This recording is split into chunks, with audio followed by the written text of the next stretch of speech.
Hasselhoff with Bellis TV, and today I have the honor of interviewing my dad, David Hasselhoff.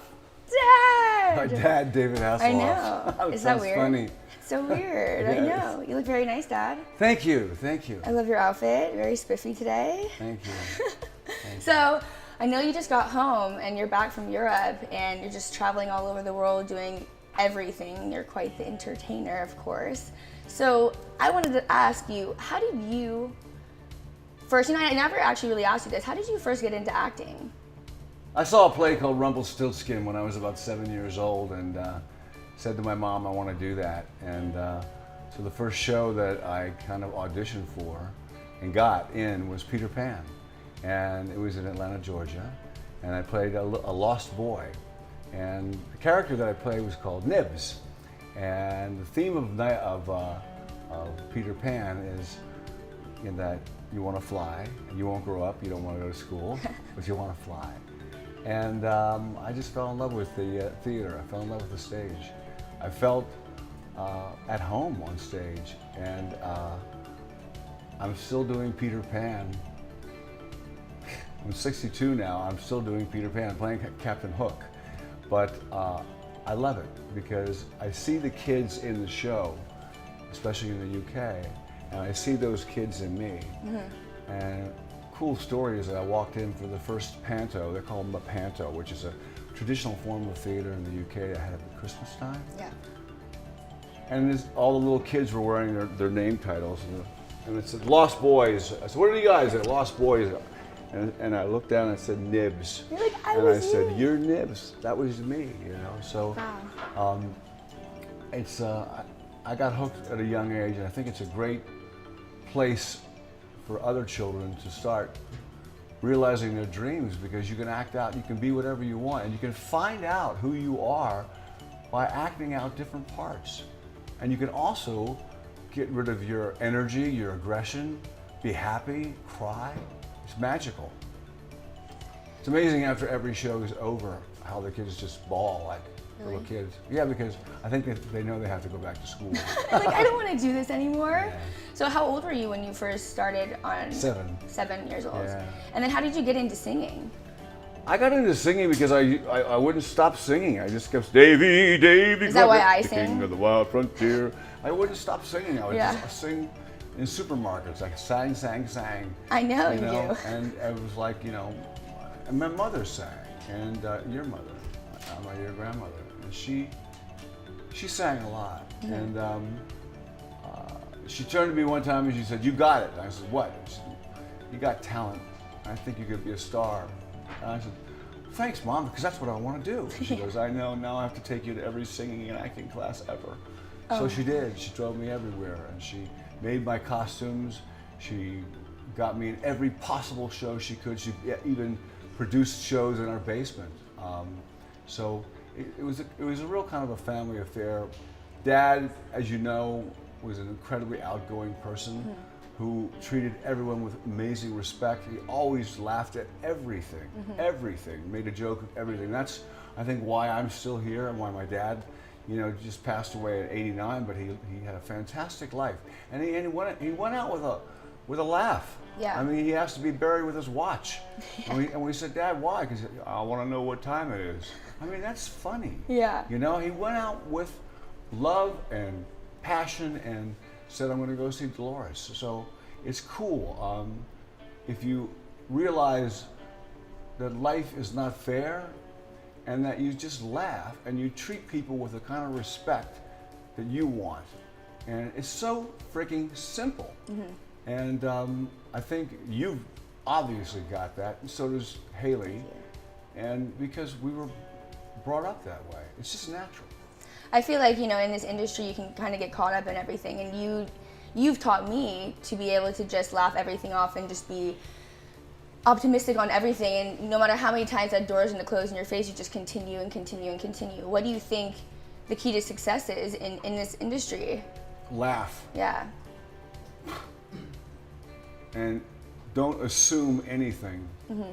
Don't assume that anybody is going to give you a part because you're the best person for that part. There's always some other reason. Don't assume anything. Don't trust anybody. It's actually a cutthroat, terribly difficult business, because at the end of the rainbow is a big pot of gold, and everybody wants that gold, you know? And gold to me is work. Gold to me is not money. Gold to me is stepping on that stage. It's an honor to be on that stage. It's an honor to be in this business. It's an honor to have cameras around you, to be able to communicate with kids at home who think that maybe their dreams won't come true. You know, so many kids have an outlet now to the media. We have our own, the world is our internet. So you can create what you want the world to see right away. It just happened to a friend of mine.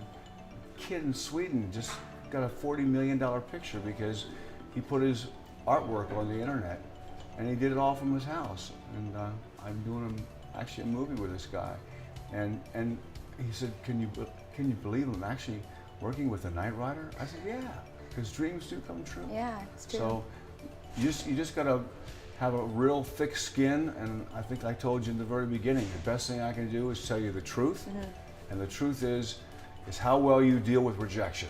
And you know, you always expect the unexpected. I mean, stuff happens that you cannot believe will ever happen, and then it happens again. But then something awesome happens. Right.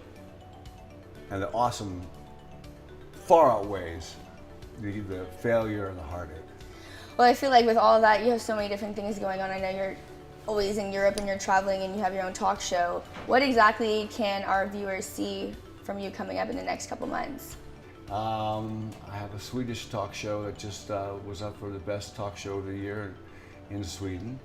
I have my own TV series called Hoff the Record, which is about David Hasselhoff has 5 ex-wives and flips out and moves to the UK and finds his illegitimate son. And it's a combination of scripted meets improvisation with stand-up comedians like Curb Your Enthusiasm.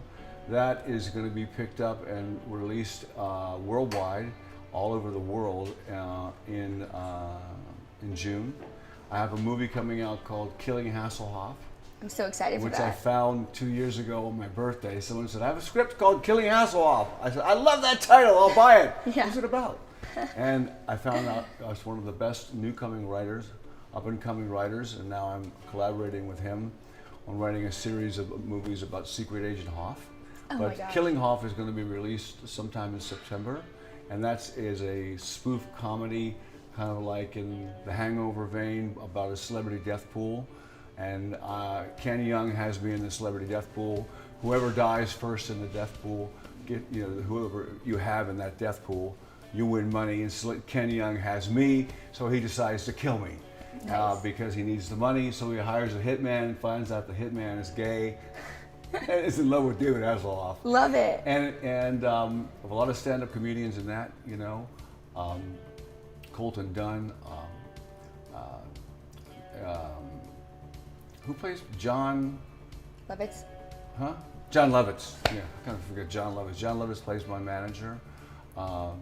Reese Darby, Jim Jeffries, amazing cast. Hulk Hogan is really good.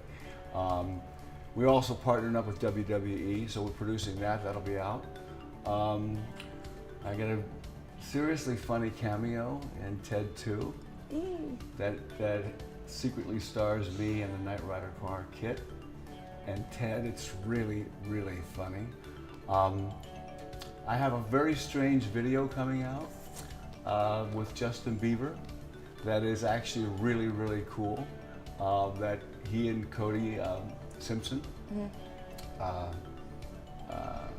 it's their single together, which was pretty funny because it's kind of across the board, but it's kind of like everything's kind of happening at once. And I just got offered to write and produce, and we've already booked in 38 theaters and the West End my own musical called Last Night the DJ Saved My Life. Woo! It's based on the 90s music and what happened in Ibiza, and based on the relationship between a father and his daughter. And so it's kind of all happening at once, and I'm up for the challenge. Well, that's the Hasselhoff way. We're opening up a villa in Bali. and next year a place called Basque. It's paradise. It's 7 dive spots on the island. And I searched the world for the best place to invest, and I found some fantastic people, so I bought a villa at Basque. Look it up online. It's an island. No cars are allowed on it. You can walk around the whole island. It's just paradise, and there's 7 dive spots on the island. I can't wait. I have to go. Yeah. Well, thank you, Dad, for coming. And you know, with Bellas Magazine, we're all about beauty, and we like to ask everyone, what do you think defines beauty in the world? What defines beauty in the world is passion, and class, and laughter, and respect. You know, I find women I find women beautiful, the ones that don't worry so much about being beautiful, but they worry about just laughing and about listening and about respect and have a sense of class. You know, and I like women, and I like beauty in people that are confident. You know, so many people are self-conscious. You know, and they're just not. They don't believe in themselves. You know, and they should. Yeah. I mean, and that's what happens with a lot of celebrities. It's like people think that they're stuck up or they're really jerks, but they're not. They're just insecure. Yeah. And it's so funny because they have the whole world. They got millions of dollars, this whole world, but they're insecure as a person. You know, I find beauty in people who are not insecure. Also, I think it's a good idea to work out, and I think it's also a real good idea to eat right and drink right. You know, and it plays a big part in your life. It really does. If you look good, you feel good. I know that I just had some knee work done, so I haven't been in the gym for like 19 days, and I'm already going, what's this? What's that? I hate this. What is Ew, that? You know? I need to get in there and look good. And I look in the mirror and I go, yeah. And it makes me feel great. And I walk out, I can conquer the world. If I look in the mirror, I'm going, oh my God, I got more chins than a Chinese phone book. Oh, I feel bad. And then I got to go out and, you know, correct that. But I find beauty in just about everything. I know you do. Well, I love you, Dad, and I'm so excited that you came here today, and so many great things for you, and you look wonderful. Excellent. Hi, it's David Hasselhoff, and you are watching Bellas TV.